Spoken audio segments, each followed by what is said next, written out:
Good evening and welcome to the Standing Resolution, the show where we settle the arguments your family dinners never could. I'm your host, Justice Vale, and here is how tonight works. 2 debaters, 1 resolution, and absolutely no mercy for weak reasoning.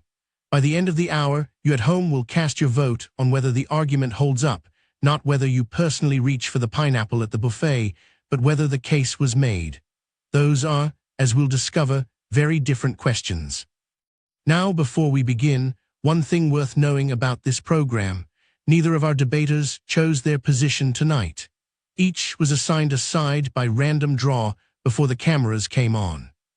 That matters because what you're judging is the quality of the argument, not the biography of the person making it. A great debater can build a house on sand and make you want to move in. Tonight you'll see if that's possible. So tonight's resolution, read exactly as submitted, is this: pineapple belongs on pizza. One side will stand in favor, arguing that yes, pineapple has earned its place on that dough.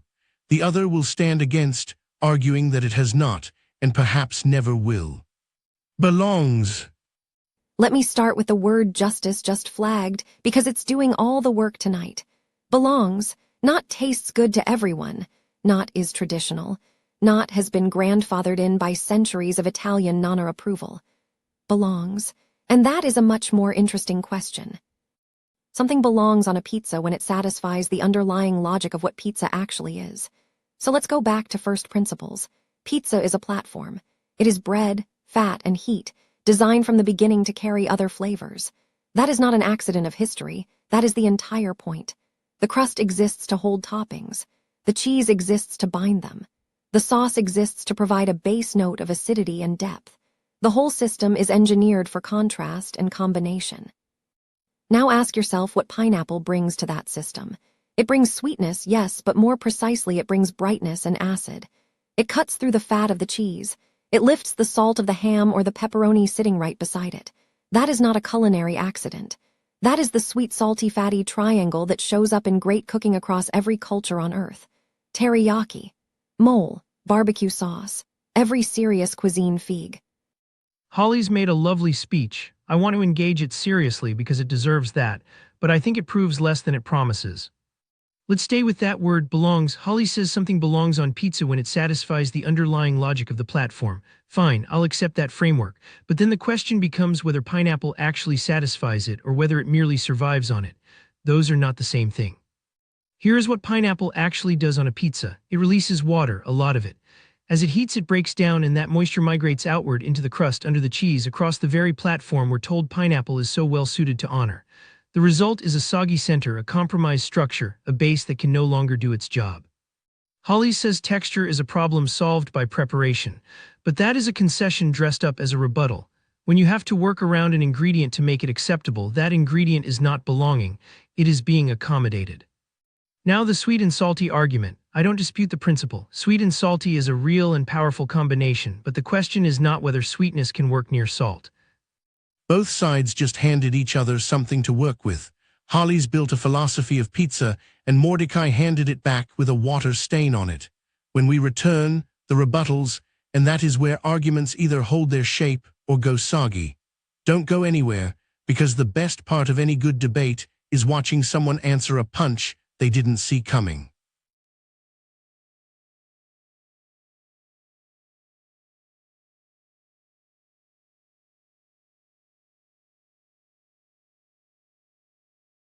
Welcome back, I'm Justice Vale, and you're watching the Standing Resolution, where tonight we are asking whether pineapple truly belongs on pizza. Both sides have staked their ground, and now it's time to see if either can take the others apart. Let's get into the rebuttals. Mordecai made a sharp argument, and I want to honor it by taking it apart carefully. The water problem. Yes, pineapple contains moisture. So does fresh tomato. So does mozzarella. So does every mushroom ever placed on a pizza. If we banned every ingredient that releases water under heat, we would be eating a cracker with dried herbs on it. The solution in every one of those cases is the same: technique. You manage heat, you manage thickness, you manage placement. Cooks do this every single day. The fact that pineapple requires skill to deploy correctly is an argument for skilled cooking, not an argument for prohibition. Now, the substitution argument. Mordecai says a fig or a balsamic reduction could do the same job with less mess. That's true. And a violin could replace a trumpet. But when you're writing for trumpet, you write for trumpet. The specific brightness of pineapple, that sharp tropical lift, is not interchangeable with the quiet depth of a fig. They are different instruments producing different effects. Saying another ingredient could approximate the contrast is not the same as saying pineapple doesn't belong. It just means pineapple has company. Mordecai's whole cast. Holly's is a gifted advocate, and I mean that, but I want to name what just happened. The argument shifted. We started with pineapple belonging on pizza. We've arrived at pineapple being manageable on pizza with sufficient expertise. Those are genuinely different claims, and the distance between them matters.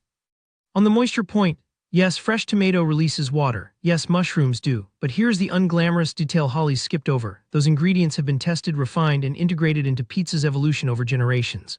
Cooks know exactly how to handle them because the tradition absorbed them. Pineapple sits outside that tradition precisely because the accommodation required is ongoing and contested, not resolved. The fact that we are still having this argument is itself evidence that the belonging hasn't been established. The trumpet and violin analogy is genuinely charming, but it assumes we need a trumpet. If the musical piece works beautifully without one, adding a trumpet isn't bold orchestration, it's just noise with good intentions. And here is the deeper issue with Holly's framework. If belonging simply means any ingredient that can be made to work with. Holly's, you've argued that accommodation is simply what cooking is, that every ingredient requires technique, so technique can't disqualify pineapple. But Mordecai drew a line between ingredients the tradition absorbed and resolved, and one that remains contested. So here's my question. If technique justifies pineapple's place, what ingredient wouldn't that argument justify? Where exactly is your line, and how does pineapple land on the right side of it? That is exactly the right pressure to apply, and I want to answer it honestly rather than dodge it. The line is this: an ingredient belongs when it serves the core logic of the dish without dismantling it. Gummy bears fail that test not because they're sweet, but because their texture and flavor profile have no relationship to the savory, fat and acid architecture pizza is built around. They don't create contrast, they create confusion. Pickle juice fails because it overwhelms every other element rather than lifting them. Pineapple passes because it does specific, identifiable work. It provides brightness that cuts fat. It creates the sweet-salty tension that serious cooking across every culture has validated. It interacts with the existing structure rather than ignoring it. Mordecai says pineapple merely survives. I say survival with purpose is exactly what belonging looks like for a new ingredient finding its place at a very old table. Mordecai, you've argued that pineapple's moisture damage disqualifies it, but you also conceded that a fig or balsamic reduction could deliver the same sweet contrast without the structural harm. That concession tells us the problem isn't sweetness on pizza, it's this particular ingredient's behavior under heat. So my question is, if the objection is really about moisture management rather than belonging in principle, aren't you making a case against wet pineapple specifically, not pineapple itself? That's a fair corner to push me into, and I won't pretend otherwise. Yes, my moisture argument is specifically about fresh pineapple in its typical form as it actually appears on pizza in the real world. I'll own that. But here's what that concession actually reveals. When we say pineapple belongs on pizza, we don't mean some hypothetical dehydrated, heat-stabilized, laboratory-controlled version. We mean the ingredient as it exists, as people reach for it, as it gets layered on by the thousands every Friday night. And in that form, the damage is real and consistent. Holly's wants to judge pineapple at its best-case ceiling. I'm asking you to judge it at its honest average. Most ingredients belong on pizza in their ordinary state without heroic intervention. Pineapple requires the intervention first. That gap between what it is and what it needs to be is precisely where belonging breaks down. Coming up next is the moment that separates the real thinkers from the performers, the Steelman round, where Holly's has to make the strongest possible case against pineapple and Mordecai has to genuinely defend it. No irony, no winking at the camera. If they do it right, you won't be sure whose side they're actually on. Stay with us.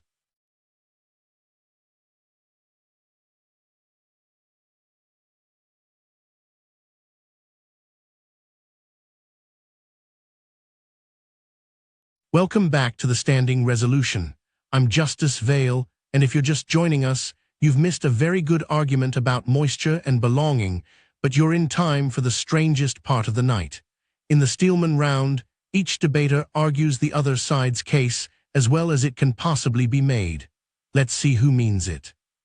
Here is the strongest case against pineapple, and I want to give it everything it deserves.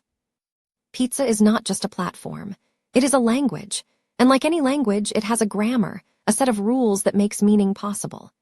That grammar was built over generations around a specific family of flavors. Fermented dough, cooked tomato, aged or melted cheese, cured or roasted proteins, herbs that thrive under high heat. Every ingredient in that family speaks the same dialect. They were shaped by the same culinary culture, the same climate, the same traditions of preservation and preparation. When you add pineapple, you are not just adding sweetness. You are importing a word from a completely different language and asking the sentence to still make sense. And the honest answer is that sometimes it doesn't. Sometimes the tropical brightness doesn't lift the dish. It disorients it. It makes the whole thing feel like two conversations happening at once, neither one finishing its thought. That is a real and serious objection. It is not about moisture or technique. It is about coherence. And I think it is the best argument on the other side. But here is why I still hold my position. Langua. Holly's built the language argument beautifully, and I want to return the favor honestly. The strongest case for pineapple is not about moisture or technique or sweet-salty chemistry. It is about what pizza actually represents in the world right now. Pizza is the most democratized food on the planet. It crossed every ocean, absorbed every local pantry, and became something different in every city it landed in. Tokyo puts corn and mayonnaise on it. New Haven chars it black and calls that the point. In Brazil, you will find green peas. In India, paneer. Every single one of those variations was once an intrusion. Every single one had a purist somewhere insisting it violated the grammar. And yet the dish survived, expanded, and became richer for the argument. Pineapple is simply the most visible episode in a story that has been happening since the first person outside Naples looked at a pizza and thought, I wonder what I have in my kitchen. To say pineapple does not belong is to say that story should have stopped somewhere before now. And that is a very hard line to defend when the dish itself has never once agreed to stop. That is a genuinely powerful argument, and I have sat with it. Both sides just did something remarkable. They argued against themselves and came out stronger for it. That is either intellectual honesty or a very dangerous game, and in about 3 minutes you'll find out which. Closing arguments are next, and after that, the resolution lives or dies by your vote. Don't go anywhere.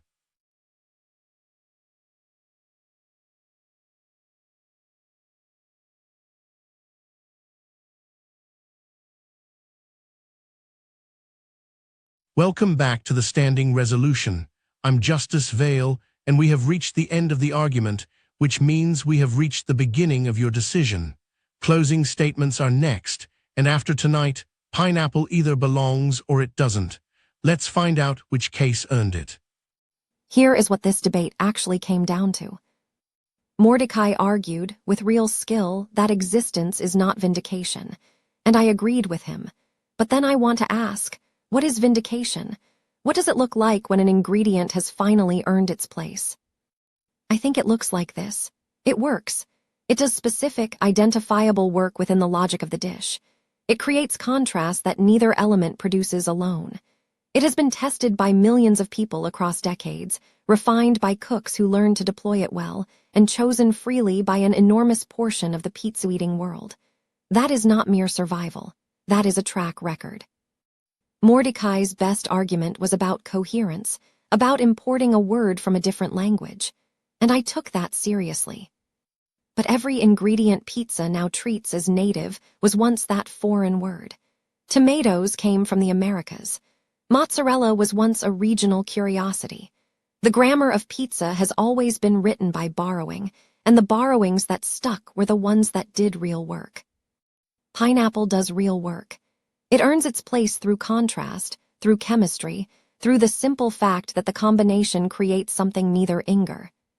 Here is what I want you to carry out of this room. Holly's made a generous and genuinely moving case. Pizza absorbs everything. Contrast is good cooking. Belonging is about what you bring, not where you came from. I found myself nodding at more of it than I expected to. But notice what the argument required. It required us to define belonging so broadly that the word loses its edge. If belonging means any ingredient that skilled hands can make work in a tradition that has absorbed everything, then the resolution proves nothing. It simply restates that pizza is flexible. We knew that before we sat down. I have not argued that pineapple tastes wrong to everyone, or that Hawaiian pizza should be illegal, or that the people who love it are mistaken about their own enjoyment. I have argued something narrower and I think more honest. That belonging implies fitness in ordinary conditions, not just peak conditions. That a tradition absorbing something is not the same as that tradition endorsing it. That existence and vindication are different things, and that the difference matters when the resolution asks us to judge, not just to observe. Pineapple is on pizza, that is a fact, whether. And that, ladies and gentlemen, is how you spend an evening arguing about fruit. What started as a question about pizza turned into something genuinely interesting, a debate about what belonging actually means, how traditions grow, and whether a floor needs to hold before you throw a party on it. I have moderated a great many arguments on this stage, and I will tell you honestly, both of these debaters gave that resolution more than it probably deserved, and I mean that as the highest compliment. Hollis Vega built a philosophy of contrast and showed us that every native ingredient was once a stranger. Mordecai Quill held the line between what exists and what has earned its place and never let go of it. Neither of them blinked. The resolution is better for having been in their hands. But the resolution doesn't belong to them. It belongs to you. So go to Paxelle.tv, cast your vote, and while you're there, nominate the next argument you'd like to see settled on this stage. The next resolution is waiting, and it is almost certainly something your family has already ruined a holiday over. One thing worth knowing before you go, the standing resolution features AI personas debate.